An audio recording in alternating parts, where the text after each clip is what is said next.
Hello everyone, कैसे आप सभी? आई होप कि अच्छे होंगे। तो अग्रवाल पब्लिकेशन के हम श्योर सीरीज को आप लोगों के साथ शेयर कर रहे थे डीएलएड फर्स्ट सेमेस्टर के। तो यूपी डीएलएड फर्स्ट सेमेस्टर का ये जो पेपर हम अभी आपके साथ शेयर कर रहे हैं इस श्योर सीरीज को, वो पेपर है शिक्षा अधिगम के सिद्धांत। तो हमारा चैप्टर 1 जो है वो कंप्लीट हो चुका है। हम अध्याय 2 की तरफ बढ़ेंगे। अध्याय 2 हमारा संप्रेषण है।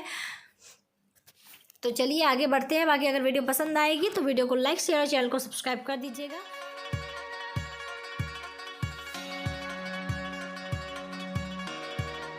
तो ये हम चैप्टर 2 पे आ चुके हैं। चैप्टर 2 हमारा है संप्रेषण। तो ध्यान दीजिएगा, यहाँ पे हम जो है सबसे पहले इस चैप्टर के हम लघुत्तरी प्रश्नों को देखेंगे। तो चलिए बढ़ते हैं लघुत्तरी प्रश्नों पे।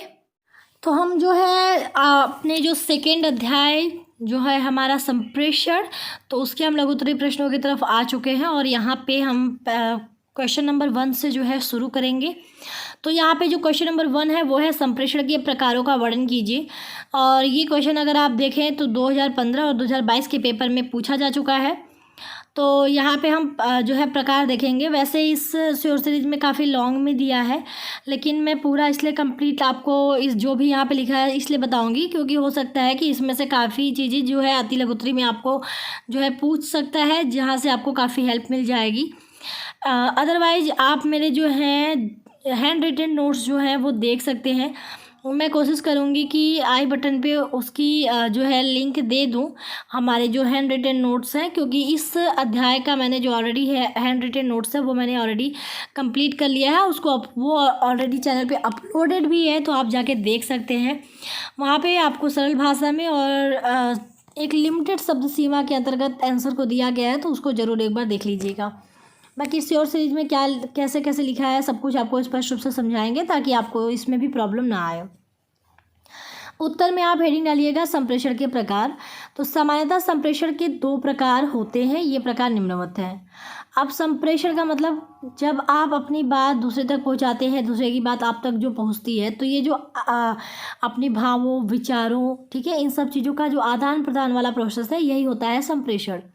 जैसे आपको आपके अंदर कोई चीज़ चल रही है, माइंड में कोई बात चल रही है, तो आपने जो है अपने दोस्त को फ़ोन किया, आपने अपनी बात शेयर की, या और आपकी दोस्त ने आपसे कुछ शेयर करा। तो ये जो आदान प्रदान की प्रक्रिया है, विचारों की, भावों की, जानकारी की, तथ्यों की जो आदान प्रदान की प्रक्रिया है, इसी को हम कहते हैं कि ये प्रक्रिया क्या कहलाती है? संप्रेषण कहलाती है। तो शॉर्ट में इसलिए मैंने आपको बता दिया ताकि आपको जब आप इसके प्रकार को समझे तो आपके माइंड में ये क्लियर रहे कि संप्रेषण क्या होता है। अब यहाँ पे पहला जो संप्रेषण के प्रकार हैं वो है वाचिक या शाब्दिक संप्रेषण। तो इसके जो है नाम में ही शाब्दिक है, यानी इसमें कहीं ना कहीं शब्दों का प्रयोग होगा। यानी जब आप किसी चीज़ को आदान प्रदान कर रहे हो, किसी संप्रेषण का यूज कर रहे हो, तो वो जो संप्रेषण का जरिया होगा वो किस तरह का होगा? शाब्दिक होगा। मतलब शब्दों के माध्यम से आप जो है अपनी बात को एक दूसरे तक पहुँचाएंगे, तो वो होता है शाब्दिक। इसीलिए हम इसे वाचिक भी कहते हैं। अब ये आपने इसका शाब्दिक अर्थ समझ लिया कि शाब्दिक संप्रेषण क्या होता है। तो चलिए अब हम इसके अंदर की जो डिटेल है वो भी देखते हैं, फिर उसको स्पष्ट करते हैं। तो लिखिएगा, वे सभी प्रकार के संप्रेषण जिनमें शब्दों का उपयोग होता है उन्हें वाचिक संप्रेषण कहा जाता है। शब्दों का उपयोग बोलचाल अथवा लिखने के दौरान किया जाता है, इसीलिए बोलचाल अथवा लेखन के माध्यम से भेजे गए संदेशों को वाचिक संप्रेषण कहा जाता है। पहले हम पूरा इसके तीनों पॉइंट को पढ़ लेते हैं, फिर उसके बाद समझाएंगे। जैसे मैंने ऑलरेडी समझा भी दिया है कि क्या होता है वाचिक संप्रेषण, तो आपको एक आइडिया लग ही गया होगा। तो बोलते समय तारत्व, स्वर और स्पष्टों की शब्दों की स्पष्टता की जानकारी जिम्मेदारी प्रेषक की होती है, जबकि लेखन, संदेश अथवा सूचनाओं को स्वतः स्पष्ट होना चाहिए। मौखिक संप्रेषण भाषण के रूप में हो सकता है, जबकि लिखित संप्रेषण ईमेल, डिजिटल संदेशों, पुस्तकों, अखबारों, पत्रों, प्रतिवेदनों इत्यादि के रूप में हो सकता है। अब यहाँ पे आपने देखा कि जो शाब्दिक संप्रेषण मैंने बताया कि इसमें शब्दों का प्रयोग होता है। तो शब्दों का जो प्रयोग होता है वो 2 तरीके से हो सकता है। या तो वो शब्द आप खुद बोले या सामने वाला बोले, ठीक है, यानी जब आप बोल के अपनी बात को एक दूसरे तक पहुँचा रहे हैं तब वो शाब्दिक संप्रेषण के अंतर्गत आएगा। साथ ही शाब्दिक यानी शब्दों का प्रयोग आप किस तरह और दूसरे तरीके में जो है यूज कर सकते हैं। तो आप जब मैसेज लिखते हैं, ईमेल लिखते हैं, या पहले के ज़माने में चिट्ठियाँ लिखी जाती थी, तो अभी भी जैसे काफ़ी जगहों पे ये होता है, तो आप चिट्ठी लिखें और या फिर ईमेल लिखें या फिर कोई डिजिटल संदेश, जैसे व्हाट्सअप का ज़माना हो गया है कि कोई भी बात हो फटाक से व्हाट्सअप कर देते हैं, या पुस्तकें हुई जहाँ से हमको कुछ चीज़ें पता चल पाती हैं, अखबार हुए, पत्र हुए, तो ये जो जरिया है ये सभी हमको हेल्प करती हैं कहीं ना कहीं शाब्दिक संप्रेषण के लिए। तो यहाँ पर पूरे तीनों पॉइंट में यही चीज़ बताया गया है कि जब हम ऐसे संप्रेषण जिसमें कि क्या हो रहा है, शब्दों का प्रयोग होता है, तो उसे हम क्या कहते हैं, शाब्दिक। और ये शाब्दिक संप्रेषण जो है वो बोलचाल के द्वारा या लिखने के दौरान जो है हम कहीं ना कहीं इन दोनों माध्यमों से हम अपनी संदेशों को जो है भेजते हैं। यहाँ पे कंडीशन जो बताई गई है कि देखिए, जब आप बोल के अपनी बात रख रहे होते हैं तो उस टाइम जो स्पष्टता की जानकारी होती है कि आपका मैसेज स्पष्ट है कि नहीं, ये किसके ऊपर डिपेंड कर रही है, प्रेषक के ऊपर, यानी जो मैसेज भेजना चाह रहे हैं। जैसे अगर हमें आपसे बात करनी है तो अगर मेरी लैंग्वेज जो है स्पष्ट नहीं होगी तो आप तक मेरी बात जो है नहीं पहुँचेगी, आप मेरी बातों को अच्छे से नहीं समझ पाएंगे। तो ये जो कहीं ना कहीं अपनी बात को भेजने की जो जिम्मेदारी होती है, बात को स्पष्ट करने की जिम्मेदारी होती है, जब आप इस तरह से बोलते टाइम अगर देखें तो इसमें जो मेन भूमिका या मेन जिम्मेदारी होती है वो किसकी होती है, बोलने वाले की, प्रेषक की, जो जानकारी भेज रहा है। जैसे मैं आपसे जो है आपको समझा रही हूँ, तो ये जिम्मेदारी मेरी है कि आपको सारे जो मैं चीज़ें बोल रही हूँ वो आपको अच्छे से समझ में आ जाए। लेकिन अगर हम लेखन की बात करते हैं तो लेखन में देखिए, अब जिम्मेदारी किसी की नहीं होती। लेखन में जो भी चीज़ें लिखी गई हैं वो स्पष्ट होनी चाहिए, तो ऑटोमेटिक जो है प्रेषक वो भी अच्छे से इस चीज़ को समझता है, और जिसके पास जाना है मैसेज वो भी उस लिखे हुए मैसेज को देख के अच्छे से समझ जाता है। तो ये हमने देख लिया शाब्दिक संप्रेषण क्या होता है। अब बात करते हैं हम अवाचिक या अशाब्दिक संप्रेषण की। तो अभी तक आपने देखा शाब्दिक, तो अब उसका उल्टा कर दीजिए तो वो हो जाएगा अशाब्दिक। अशाब्दिक में क्या है कि इसमें अगर मुझे अपनी कोई बात आप तक पहुंचानी है तो उसके लिए हम जो है किसी शब्द का जो है उपयोग नहीं करते, चाहे वो लिखित फॉर्म में हो या फिर वो बोल वाले मतलब बोल के हो। हम कभी भी शब्दों का प्रयोग इस तरह के संप्रेषण में नहीं करते हैं। तो कोई भी संप्रेषण जो बिना शब्दों की सहायता से होता है उसे अवाचिक संप्रेषण कहा जाता है।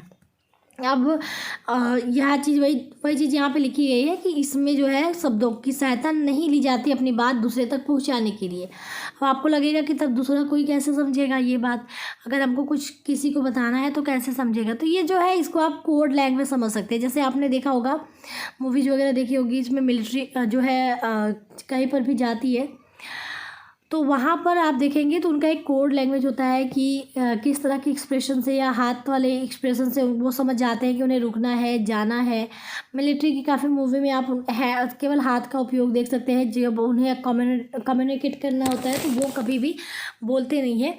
जब किसी मिशन पे गए होते हैं तो वो अपने हाथ के इशारों से ही एक दूसरे से अपनी बातों को जो है आदान प्रदान करते हैं। तो वही चीज़ यहाँ पर है। क्लास पे कभी कभी जैसे टीचर हमें कुछ हम बताते हैं तो टीचर सर हिला देता है, तो वहाँ पे हम समझ जाते हैं कि हाँ टीचर कह रहा है कि हाँ सही कहा। तो शब्द नहीं हो रहा है, टीचर ने नहीं मुँह से बोला कि हाँ तुमने सही कहा या तुमने सही बताया, टीचर ने जो है सर हाँ में हिला दिया, तो हमको एक आइडिया लग जाता है।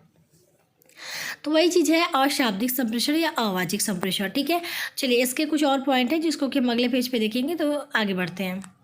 अगला पॉइंट है कि इस प्रकार के संप्रेषण में एक व्यक्ति अपने शारीरिक भाषा जैसे अभिव्यक्ति, मुस्कान, भाव भंगिया इत्यादि मुख्य आँख की गतियों और हाथ की गतियों के माध्यमों से दूसरे से संप्रेषण करता है। जैसे हमने अभी आपको बताया कि जैसे आर्मी वाले हाथ के एक्सप्रेशन से यूज करते हैं अपनी बात को एक दूसरे तक पहुंचाने के लिए। अध्यापक कभी कभी यूज करता है क्लास में, कभी कभी वो सर हिला सकता है या फिर कुछ चीज़ें वो हंस के बता सकता है कि हाँ टीचर ने सही कहा या टीचर सही है, टीचर को गुस्सा नहीं है।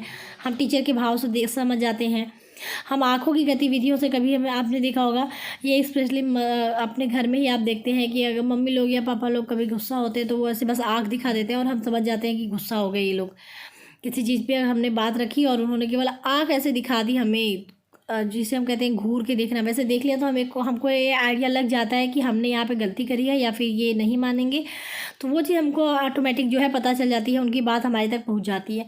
तो ये काफ़ी कॉमन है। तो इसी तरह से हाथ से, आँख से, मुँह से आप जो है कुछ गतियाँ जो है करके आप अपनी बातों को एक दूसरे तक जो है पहुँचा पाते हैं अशाब्दिक संप्रेषण में। इसमें आगे है कि यातायात के संकेतों और चिन्ह बोर्ड जिसे आप दिशाओं के प्रतीक के रूप में देखते हैं उन्हें भी तीर के निशान और चिन्ह बोर्ड अवाचिक संप्रेषण कहे जाते हैं। यानी जब आप यातायात करते हैं तो वहाँ पर भी देखते होंगे काफ़ी सारे जो निशान होते हैं, जो प्रतीक होते हैं, संकेत होते हैं यातायात के, चिन्ह बोर्ड जिससे जो है होते हैं, वो सभी कहीं ना कहीं अवाचिक संप्रेषण ही कहे जा सकते हैं। जैसे तीर के निशान है, जो चिन्ह बोर्ड आदि सभी किसकी कैटेगरी में आएंगे? अशाब्दिक संप्रेषण की कैटेगरी में आएंगे, क्योंकि उनको देख के हमको आइडिया लग जाता है कि वो क्या कहना चाह रहे हैं। अब यहाँ पे आपने देख लिया कि संप्रेषण के क्या प्रकार होते हैं, दोनों प्रकार हमने यहाँ पे आपको डिस्कस कर दिए हैं। अब हम अगले क्वेश्चन की तरफ बढ़ेंगे, जो है संप्रेषण में बाधक तत्व कौन कौन हैं। तो यहाँ पे उत्तर में आप हेडिंग डालेंगे प्रभावशाली संप्रेषण की बाधाएं। तो ये पेपर 2 में 2019 के पेपर में ये पूछा है। 2019 का पेपर आप देखेंगे तो इस पेपर का तो उसमें आपको ये क्वेश्चन देखने को मिल जाएगा। तो ध्यान दीजिएगा। वैसे संप्रेषण की बाधाओं वाली जो चीज़ें हैं वो मैंने ऑलरेडी हैंड रिटन नोट्स में काफ़ी अच्छे से बताई हैं, तो आप उसको एक बार देख लीजिएगा ज़रूर से, तो आपको बहुत अच्छे से क्लियर हो जाएगा। लेकिन हम यहाँ पे इस श्योर सीरीज को आपके साथ डिस्कस कर रहे हैं, तो हम इसको भी आपके साथ पूरा कंप्लीट बताएंगे, इसमें जो भी चीज़ें होंगी।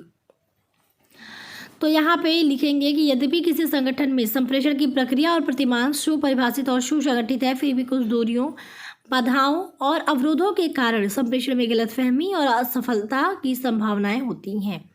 ये बाधाएं कई प्रकार की हो सकती हैं, जिनमें भौतिक और मनोवैज्ञानिक अवरोध भी शामिल हैं। अब संप्रेषण के विभिन्न प्रकार के अवरोधों के बारे में चर्चा करेंगे। तो देखिए, इसमें काफ़ी ना जो ये प्रश्न है वो काफ़ी लेंदी इसका आंसर दिया गया है, तो आपको इतना नहीं लिखना है। आप बस ये कह सकते हैं कि संप्रेषण में कई बार ऐसा होता है कि कुछ न कुछ चीज़ बाधाएं उत्पन्न हो जाती है, जिससे कि उनमें कुछ प्रभावशाली जो है बाधाएं संप्रेषण में जो है कुछ बाधाएं हमें देखने को मिलती है। काफ़ी सारे ऐसे रीजन हैं, वो बाधाएं कौन कौन सी हैं वो हम डिस्कस करेंगे। तो इस तरह से छोटा सा आप लेके अभी अपना जो है बात आगे बढ़ा सकते हैं। तो इसके लिए आप जो है हैंड रिटन नोट्स वाली वीडियो ज़रूर देख लीजिएगा। मैं बार बार उसको रिपीट कर रही हूँ क्योंकि वो आपके लिए काफ़ी इंपॉर्टेंट है, काफ़ी ईजी लैंग्वेज में भी मैंने बनाई है, तो आपको काफ़ी हेल्प मिलेगी। अब यहाँ पे कौन कौन से अवरोध है, कौन कौन सी बाधाएं हैं, तो हम पहले पॉइंट पे चलेंगे। तो वो हमारी क्या है? भौतिक बाधाएं। तो भौतिक बाधाएं पर्यावरण से जुड़ी वही बाधाएं होती है जो प्रभावशाली संप्रेषण में अवरोध उत्पन्न करती हैं। इनमें से कुछ बाधाएं इस प्रकार है। जैसे हमने दो तरह की बाधाओं की बात करी, एक हमने बात करी भौतिक बाधाओं की और दूसरी हमने बात करी मनोवैज्ञानिक अवरोध की, जो कि अभी आपने ऊपर वाली लाइन में देखा। तो हम यहाँ भौतिक बाधाएं की बात कर रहे हैं। तो ये भौतिक बाधाएं में पहला हमारा जो भौतिक बाधा है वो है दूरी। तो कोई भी व्यक्ति संप्रेषण जो किसी हॉल अथवा विशिष्ट स्थान में घटित हो रही होती है, वहाँ व्यक्ति भौतिक रूप से उपस्थित रहते हैं जब तक प्रभावशाली नहीं हो सकती, जब तक कि प्रेषक और प्राप्तकर्ता के मध्य लंबी दूरी न हो। यद्यपि आजकल डिजिटल तकनीक में प्रगति होने के कारण प्रेषक और प्राप्तकर्ता के बीच कितनी भी दूरी होने के बावजूद कई ऑनलाइन बैठकें हो रही हैं। यानी बता रहा है कि कोई भी संप्रेषण जैसे जो भी हॉल या फिर किसी विशेष जगह पे जो है हो रही होती है, तो वहाँ व्यक्ति जो है भौतिक रूप से उपस्थित रहते हैं, तब तक प्रभावशाली नहीं हो सकती जब तक कि उनके बीच लंबी दूरी न हो। तो ओवरऑल कहने का तात्पर्य क्या है वो देखते हैं। तो ये कहा गया है कि अगर बहुत ज़्यादा डिस्टेंस हो जाता है जो है प्रेषक और प्राप्तकर्ता के मध्य, तब भी जो है हमें संप्रेषण में जो है अवरोध देखने को मिलता है। इसका एक एग्जांपल आप ऐसे मान लो, जैसे अब तो क्या है कि आप कितना भी दूर हो, ऑनलाइन हो गया, ऑनलाइन जैसे क्लासेस चल रही हैं, बहुत सारी बैठकें हो रही हैं, तो उसकी वजह से तो अब ये दूरी वाला पॉइंट को हम कहीं निगलेक्ट कर सकते हैं। लेकिन एक पॉइंट पे ऐसा आता है कि आप दूरी को भी काउंट कर सकते हो। जैसे आप बस इसको इस तरह समझो कि जैसे एक बहुत बड़ा हॉल है, ठीक है, तो वहाँ पे बहुत बड़े हॉल में एक अध्यापक जो है अपना लेक्चर दे रहा है, अपनी बातों को बच्चों तक पहुंचा रहा है, और जो बच्चा बिल्कुल पीछे होता है, बहुत बड़ा हॉल है, तो वहाँ पे क्या होता है कि जो पीछे वाले बच्चे होते हैं ना, तो वो उन तक तो पहले चीज़ें स्पष्ट रूप से नहीं पहुँच पाती हैं। जो चीज़ें लिखी होती है बोर्ड वगैरह पे, हो सकता है उनको वो भी स्पष्ट रूप से ना समझ में आए, जो अध्यापक बोल रहा है वो भी हो सकता है उनको स्पष्ट रूप से ना समझ में आए। तो कभी कभी दूरी जो है वो भी संप्रेषण में जो है बाधा उत्पन्न करती है। तो ये हमारा पहला पॉइंट हो गया। अब दूसरा पॉइंट है कोलाहल। कोलाहल का मतलब शोर, ठीक है। तो आप इसको तो ऑटोमेटिक समझ ही गए होंगे कि शोर कैसे जो है संप्रेषण में बाधा उत्पन्न करता है। तो इसका सीधे सीधे एग्जाम्पल बस आप ऐसा समझो, मैं एक एग्जाम्पल बता रही हूँ, बाकी इसको जैसा लिखा है वो पहले वो भी पढ़ के चलिए आपको अच्छा बताई देती हूँ। कि जैसा कि पहले चर्चा हो चुकी है कि यदि आधारित कोलाहल जो हॉर्न, गाड़ी और माइक्रोफोन की ध्वनि से होती है, प्रेषक और प्राप्तकर्ता के बीच अंतःक्रिया को अस्त व्यस्त कर सकती है। यहाँ पे इन्होंने केवल जो है हॉर्न वगैरह, जो गाड़ी की आवाज़ें होती है, माइक्रोफोन की आवाज़ें होती हैं, उनकी वजह से जो बहुत शोर होता है उसको यहाँ पे उन्होंने कोलाहल के अंतर्गत यहाँ पे रखा है। लेकिन इसका एक और एग्जाम्पल आप इस तरह समझ सकते हैं कि एक क्लासरूम है और क्लासरूम में जो है अध्यापक पढ़ाना चाह रहे हैं और अचानक जो है कुछ बच्चे बहुत शरारती हैं, तो वो क्या करते हैं, क्लास में बहुत शोर करने लगते हैं। तो क्लास क्या होती है, डिस्टर्ब हो जाती है, तो अध्यापक की बात जो है बच्चों तक स्पष्ट रूप से नहीं पहुंच पाती है। तो वहाँ पर भी आप देखें तो संप्रेषण में जो है कोलाहल की वजह से, शोर की वजह से जो है बाधा उत्पन्न होती है। इसके अलावा जो जैसे यहाँ पर जो पॉइंट है हॉर्न वगैरह की, तो अगर विद्यालय अगर रोड पर है मान लेते हैं, तो वहाँ पर क्या होता है, अगर गाड़ियाँ बहुत ज़्यादा शोर कर रही हैं तभी क्लास में आप देखेंगे कि क्लास में डिस्टर्बेंस होती है, बच्चों तक टीचर की बात अच्छे से नहीं पहुँच पाती है, बच्चों की बात टीचर तक अच्छे से नहीं पहुँच पाती है। तो कोलाहल भी जो है संप्रेषण में बाधा का जो है काम करता है, बाधा उत्पन्न करने का। अगला है तकनीकी। लाउड स्पीकर की अनुपस्थिति में माइक्रोफोन अथवा जन उद्बोधन तंत्र एक भौतिक अवरोध हो सकता है। जब किसी को आमने सामने की बैठक में बड़ी संख्या में सदस्यों को प्रेरित करना होता है, जबकि इंटरनेट सुविधा का अभाव अथवा अन्य तकनीकी स्वाभाविक संप्रेषण के प्रवाह को बाधित कर देता है। तो यहाँ पे जो है समझिएगा कि ये क्या कहना चाह रहा है। तो यहाँ पर है जैसे कि कभी कभी जो तकनीकी है अगर उसकी कमी हो जाती है, ओवरऑल इनका तात्पर्य क्या है कि अगर कभी कभी जैसे तकनीकी जो है अगर उसकी कमी हो जाती है, तब भी संप्रेषण का जो प्रवाह है उसमें आप देखेंगे कि बाधा उत्पन्न हो रही है। जैसे अगर मान लीजिए कि इंटरनेट का उपयोग से हमें कुछ चीज़ें लोगों तक पहुँचानी है, क्लासरूम है जहाँ पे या फिर कहीं एक बहुत बड़े प्लेटफॉर्म पे अगर हमें लोगों तक कोई बात पहुंचानी है जिसमें कि हमको कोई डाटा एकत्रित करना है, जिसके लिए इंटरनेट की आवश्यकता पड़ेगी, और इंटरनेट के यूज़ से हम उस डाटा को लोगों तक पहुंचा के उस चीज़ को स्पष्ट कर सकते हैं। तो अगर इंटरनेट नहीं होगा तो उससे क्या होता है कि जो चीज़ें जिस तरह से हम लोगों तक अपनी बात को पहुँचाना चाह रहे हैं, जो हमारा PDF कह लें, जिसको कि हम शेयर करना चाहते हैं लोगों के साथ, अगर वो जो है हमें हमारे पास मौजूद ना हो, तो उससे क्या होता है कि जो है व्यक्ति अपनी बात को लोगों तक नहीं पहुंचा पाता अच्छे से जैसे वो पहुंचाना चाह रहा है। तो तकनीकी का जो अभाव है कभी कभी उसकी वजह से भी आप देखेंगे तो जो है अवरोध उत्पन्न होता है संप्रेषण में। अगला यहाँ पे है संगठनात्मक जलवायु आयाम। तो समूह के सदस्यों के अंतर्वैयक्तिक संबंध एक महत्वपूर्ण संगठनात्मक जलवायु आयाम जो प्रभावशाली संप्रेषण की प्रक्रिया को प्रभावित कर सकता है। प्रतिकूल संबंध संगठनों में गलतफहमी और गलत निर्णयों को जन्म दे सकती है। तो देखा जाए तो अगर समूह के सदस्यों के जो अंतर्वैयक्तिक है, मतलब जो आपसी वैयक्तिक संबंध हैं, एक महत्वपूर्ण संगठनात्मक जलवायु आयाम जो कि क्या है, प्रभावशाली संप्रेषण की प्रक्रिया को जो है इम्पैक्ट करता है, प्रभावित करता है। और प्रतिकूल अगर इस तरह के जो चीज़ें होंगी, प्रतिकूल संबंध जो है, इससे क्या होता है कि संगठनों में कहीं ना कहीं गलतफहमी और गलत जो निर्णय लेने की कैपेबिलिटी है वो जो है उसको वो जन्म दे सकता है। यानी संगठनात्मक क्या है यार ये,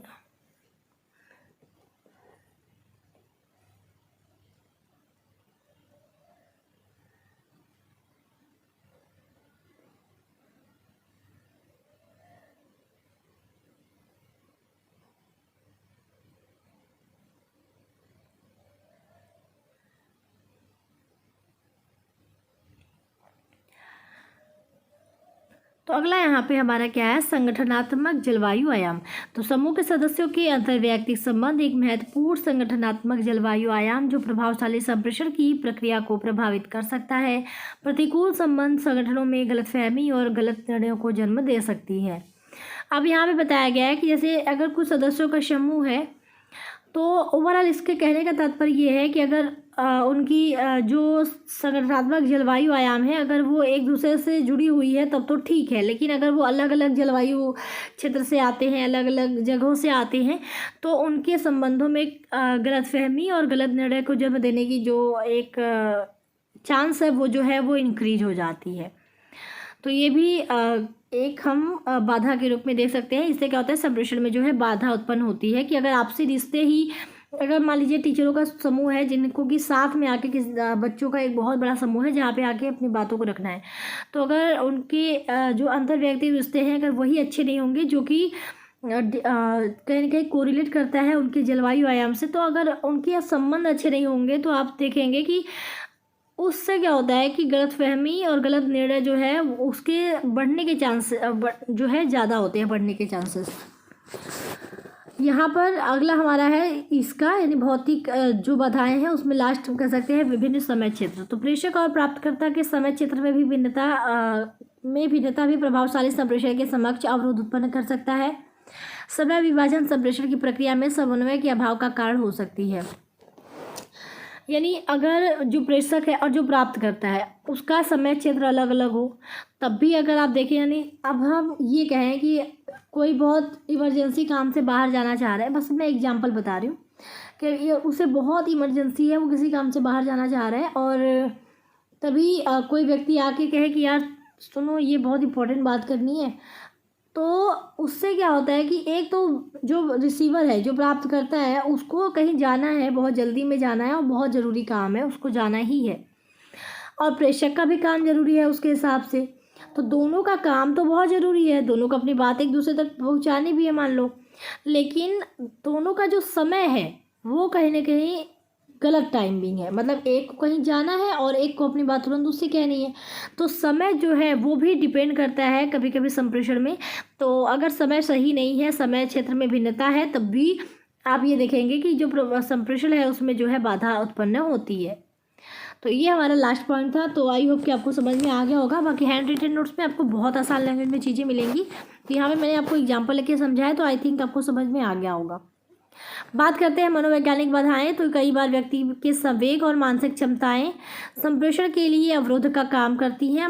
मनोवैज्ञानिक बाधाएं भय की अभिव्यक्ति, दुश्चिंतता, अन्य मनस्कता, आगे हम चलेंगे अगले पॉइंट भी, लेकिन आप ये समझ जाइए कि जो चीज़ें मानसिक और हमारे संवेग से जुड़ी जो बाधाएं हैं जो कि संप्रेषण में बाधा उत्पन्न करती हैं, वो हमारी मनोवैज्ञानिक बाधा के अंतर्गत जो है आएंगी।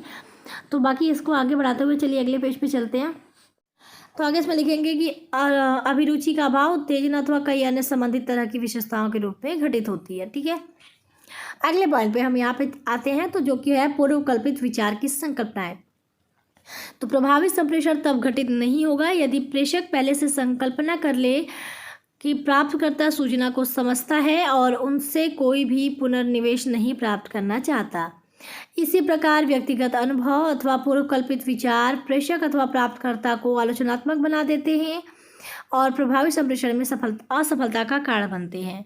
तो इसको थोड़ा सा सरल लैंग्वेज में मैं समझाने की कोशिश करती हूँ ताकि आपको अपने भाषा में भी आप इसको लिख लें, जो नहीं कि किताबी भाषा ही लिखें। तो इसका ये कहना है कि अगर कोई भी संप्रेषण जो है वो प्रभावित नहीं होगा यदि जो प्रेषक है यानी वो पहले से ही ये मान ले, संकल्पना कर ले कि जो रिसीवर है, जो प्राप्त करता है, वो सूचना को समझता है और उससे उनसे किसी भी यानी कोई भी पुनर्निवेश जो है वो नहीं प्राप्त करना चाहता। जैसे कि इसका एक छोटा सा और एग्जांपल आपको बताते हैं।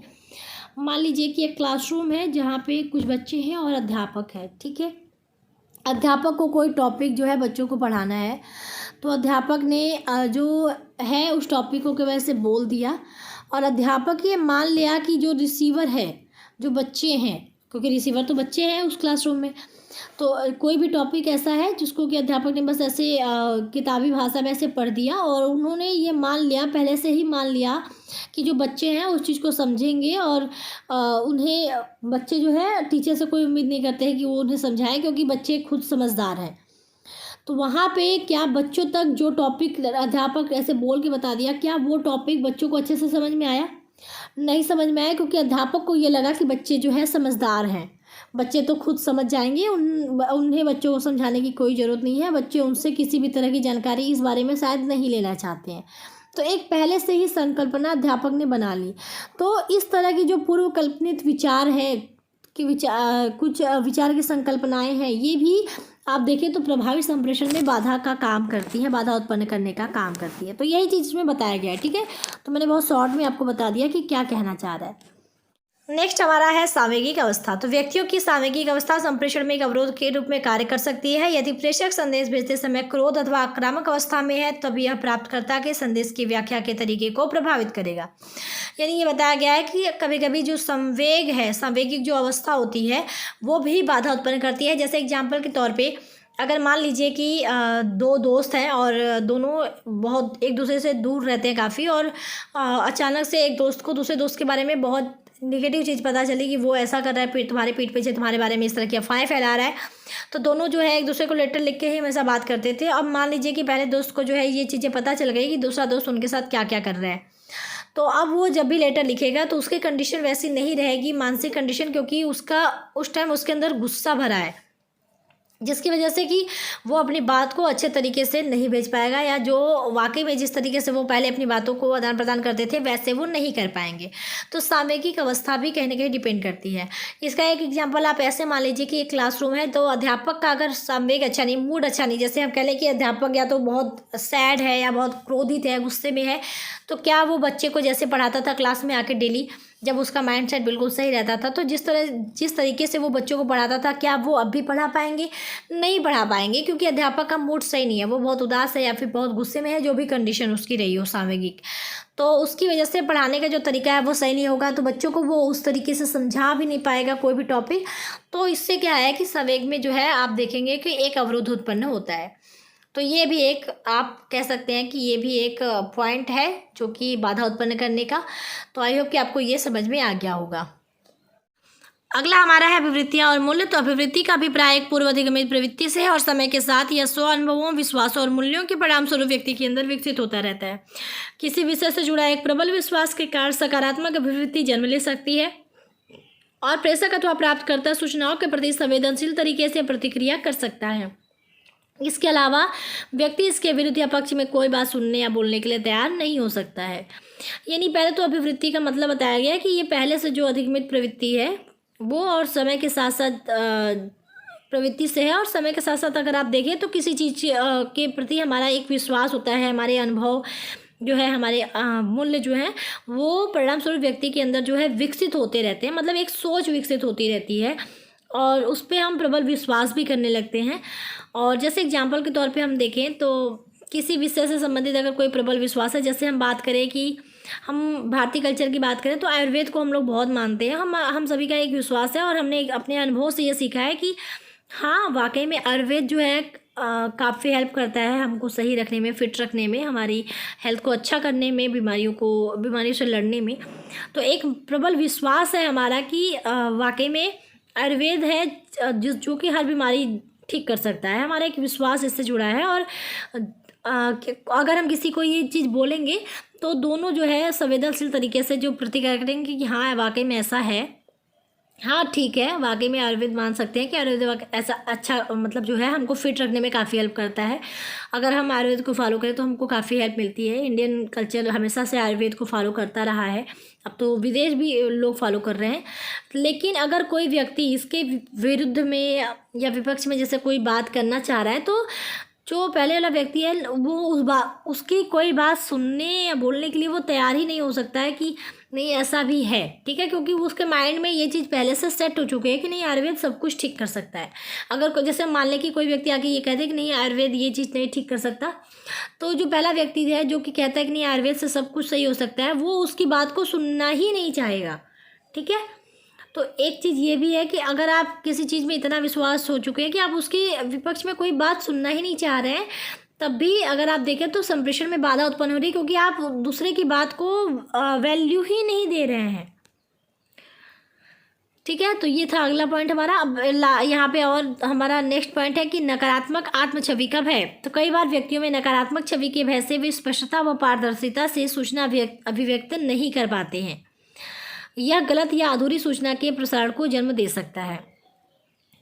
जैसे कई बार व्यक्ति में जो है एक नकारात्मक छवि का भय रहता है कि अगर मैं कुछ भी बोल दूंगा तो वो लोग मेरे बारे में बुरा बोलेंगे, मेरे बारे में बुरा सोचेंगे, जिसकी वजह से वो स्पष्ट रूप से अपनी जो बात है बिल्कुल सही तरीके से लोगों तक नहीं कह पाता है, क्योंकि उसके मन में ये चीज़ पहले से सेट हो चुकी है कि अगर मैं अपनी बात को बोलूँगा, जैसे कि अगर हमें ये कहना है कि जो है हमको कौन चीज़ें ज़्यादा बेटर लगता है, कौन सी चीज़ें हमको ज़्यादा सही लगती हैं, लेकिन उसे ये लगता है कि अगर मैं अपनी बात को वाकई में स्पष्ट रूप से बोलूँगा तो लोग जो है, कुछ लोग तो चलो मेरी बात से सहमत होंगे, लेकिन कुछ लोग मेरे बारे में निगेटिव सोचेंगे।